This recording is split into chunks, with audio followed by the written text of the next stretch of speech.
Jai Sai Ram, Sri Sai Satcharitra Chapter 43 and 44, Part 2. From this and other accounts, let the readers consider whether Sai Baba was the 3.5 cubit body that he occupied for some years and that he left thereafter, or he was the self inside. The body composed of the 5 elements is perishable and transient, but the self within is the thing, absolute reality, which is immortal and intransient. The pure being, consciousness of or Brahma, the ruler and controller of the senses, and mind is the thing Sai. This pervades all things in the universe, and there is no space without it. For fulfilling his mission, he assumed the body, and after it was fulfilled, he threw away the body, the finite aspect, and assumed his infinite aspect. Sai ever lives, as also the previous incarnations of God Datta, Sri Narasimha Saraswati of Gangapur. His passing away is only an outward aspect, but really he pervades all animate and inanimate things and is the inner controller and ruler. This can be and is even now experienced by many who surrender themselves completely to him and worship him with wholehearted devotion. Though it is not possible for us to see Baba's form now, still, if we go to Shirdi, we shall find his beautiful, lifelike portrait adorning the masjid. This has been drawn by Shyamarav Jayakar, a famous artist and well known devotee of Baba. To an imaginative and devout spectator, this portrait can give even today the satisfaction of taking Baba's darshan. Though Baba has no body now, he lives there and everywhere and will affect the welfare of the devotees even now as he was doing before. When he was embodied, saints like Baba never die, though they look like men. They are in really God Himself. Babu Sahib Jog's Sannyas. Hemaband closes this chapter with the account of Jog's Sannyas.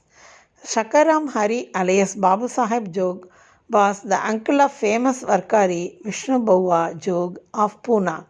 After his retirement from government service, he was a supervisor in the PWD department. In 1909 AD, he came and lived in Shirdi with his wife. He had no issue. Both husband and wife loved Baba and spent all their time in worshipping and serving Baba. After Megha's death, Babu Sahib daily did the Arati ceremony in the masjid and Chavadi till Baba's Mahasamadhi. He was also interested with the work of reading and explaining Jnaneswari and Eknathi Bhagavat in Sateswada to the audience. After serving many years, Jog asked Baba, I have served you so long. My mind is not yet calm and composed. How is it that my contact with saints has not improved me? When will you bless me? Hearing the Bhakta's prayer, Baba replied, in due time, your bad actions will be destroyed. Your merits and demerits will be reduced to ashes. And I shall consider you blessed when you renounce all attachments, conquer lust and palate, and getting rid of all impediments, serve God wholeheartedly and resort to the begging bowl. Accept sannyasa. After some time, Baba's word came true. His wife predeceased him, and as he had no other attachment, he became free and accepted sannyas before his death and realized the goal of life. Baba's nectar like word.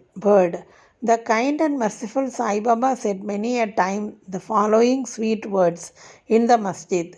He who loves me most always sees me. The whole world is desolate to him without me. He tells no stories but mine. He ceaselessly meditates upon me and always chants my name.